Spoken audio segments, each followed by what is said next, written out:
Beberapa filosof besar barat, bahkan filosof-filosof kunci juga punya pandangan bahwa hidup ini isinya memang kesulitan, kesusahan, penderitaan. Cuma ada cirinya, kalau di barat ini membaca penderitaan itu sebagai tantangan. Jadi penderitaan itu sebagai fase yang penting kita sadari untuk kita berkembang lebih baik. Begitu kita sadar, wah menderita ini, aku susah ini. Ini di barat biasanya dipandang sebagai tantangan. Gimana caranya aku keluar dari penderitaan ini, aku bisa menang dari penderitaan ini. Misalnya ada pandangan dari Arthur Schopenhauer. Beliau menulis tentang The World as Will and Idea, dunia sebagai keinginan dan ide. Katanya Schopenhauer, hidup ini digerakkan oleh keinginan kita. Hari ini kita masih bisa hidup, bergerak, aktif, itu kan karena ada keinginan. Sayangnya, tidak semua keinginan kita bisa terpenuhi. Bahkan bisa dipastikan sebagian besar keinginan kita tidak terpenuhi.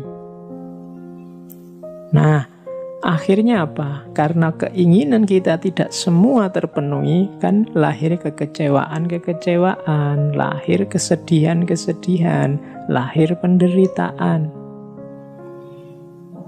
Jadi, ternyata manusia itu hakikat hidupnya adalah menginginkan sesuatu, tapi di balik keinginan itu ada kondisi bahwa tidak semua keinginannya terpenuhi.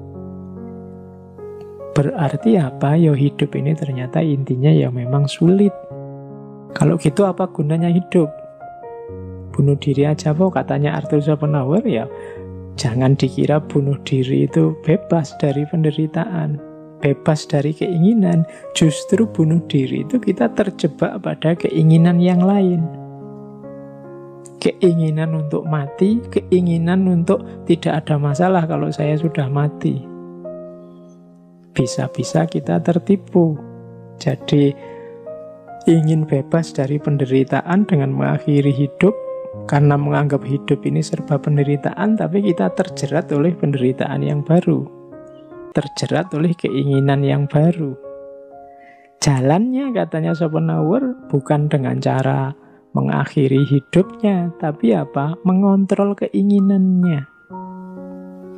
Jangan terlalu banyak karep, jangan terlalu mengandai-andai punya keinginan yang aneh-aneh.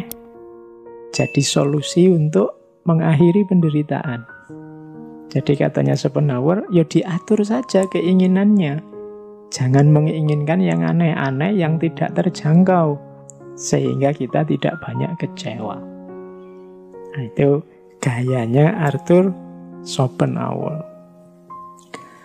Nietzsche punya quote yang sangat terkenal, "To live is to suffer. To survive is to find some meaning in the suffering." Hidup berarti menderita. Untuk survive berarti memberi makna terhadap penderitaan.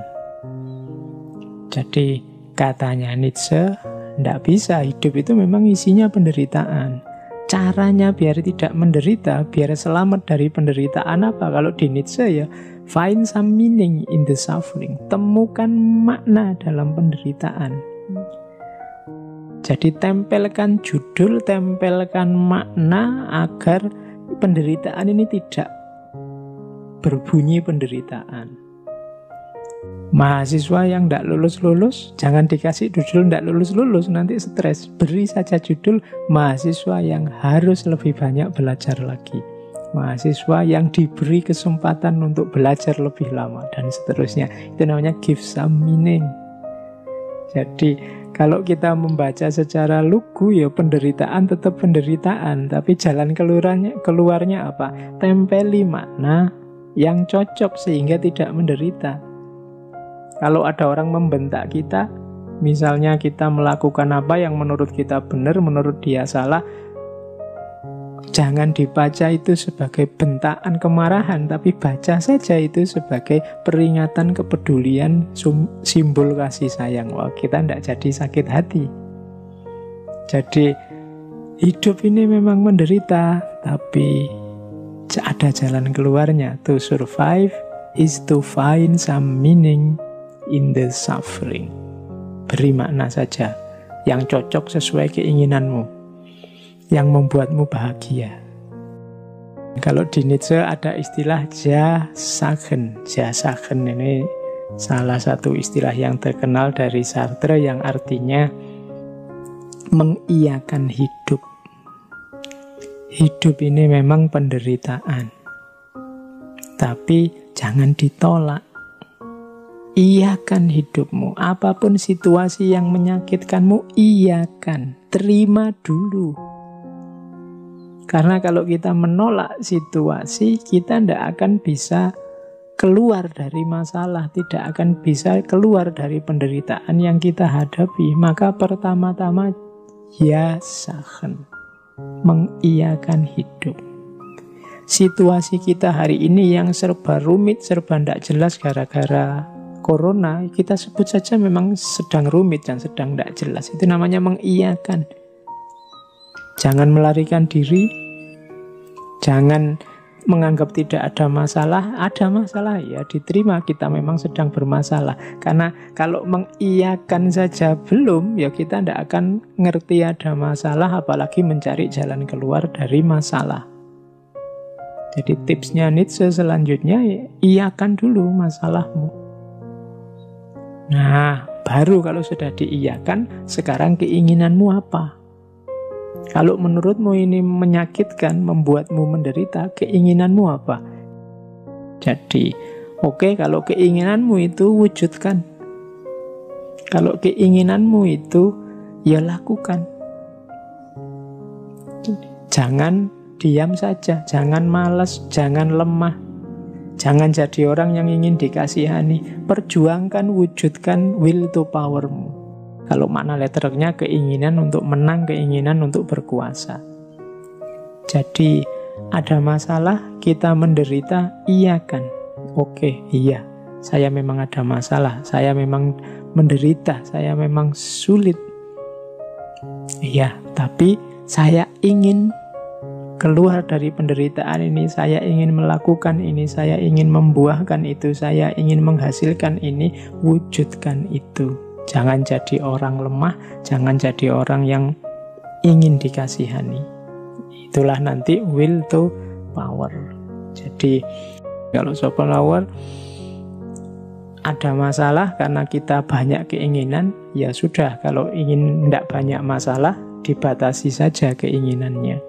Kalau Nietzsche tidak, ada masalah, iyakan saja, kemudian keinginanmu apa, wujudkan untuk mengatasi masalah itu.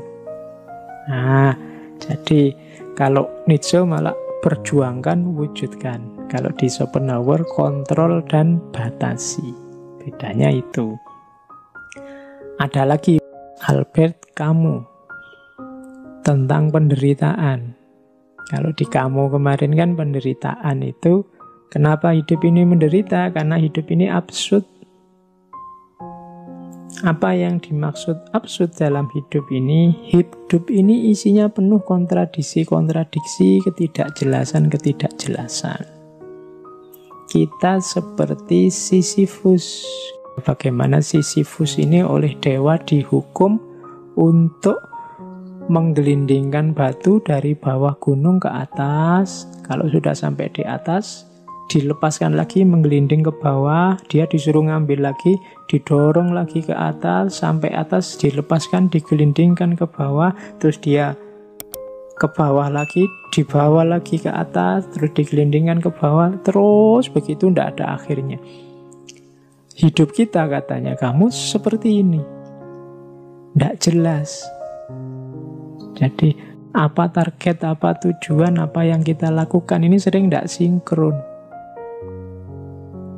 Jadi hidup ini absurd. Ideal-ideal yang ada di kepala kita sering tidak nyambung dengan kenyataan hidup yang kita hadapi sehari-hari. Itu pun kita tetap merasa bahwa ideal-ideal kita itu luar biasa. Atau sebaliknya, kita tetap merasa yang kita lakukan itu cocok dan sesuai dengan ideal-ideal kita. Itu namanya absurd. Tapi katanya kamu, iya sih hidup ini memang begitu. Semua orang juga begitu. Tidak ada hidup yang tidak absurd. Jalan satu-satunya apa? Ya nikmati saja hidup yang absurd ini. Kalau ada masalah, dicari jalan keluarnya. Jalan keluarnya kok absurd? Ya enggak apa-apa, kita nikmati saja. Memang hidup ini cirinya absurd. Itu Albert Camus. Sama seperti tadi, Sisyphus tadi, sampai kiamat harus mendorong batu ke atas, terus menggelindingkan ke bawah, terus didorong lagi ke atas, digelindingkan ke bawah. Tapi dalam ceritanya Sisyphus ini gembira. Kalau kita kan stres, itu disuruh dorong batu dari bawah ke atas, kurang kerjaan.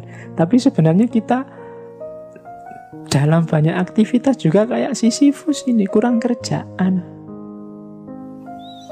Jadi banyak hal-hal tidak penting, banyak hal-hal sepele terus jadi sepele besar, luar biasa. Kadang-kadang yang penting, urgent, jadi sepele. Betapa absurdnya hidup kita. Nah itu katanya kamu, ya enggak apa-apa, ya hidup memang begitu absurd, nikmati saja dan hadapi. Kalau kamu ingin berjuang, ya berjuang saja dan nikmati perjuangan itu meskipun seabsurd apapun usaha dan hasilnya.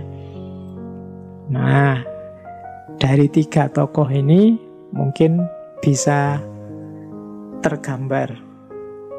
Jadi seperti apa gaya para filosof barat menghadapi hidup yang cirinya penderitaan. Jadi barat terasa lebih optimis. Penderitaan diposisikan sebagai tantangan yang harus ditaklukkan. Itu perspektif barat.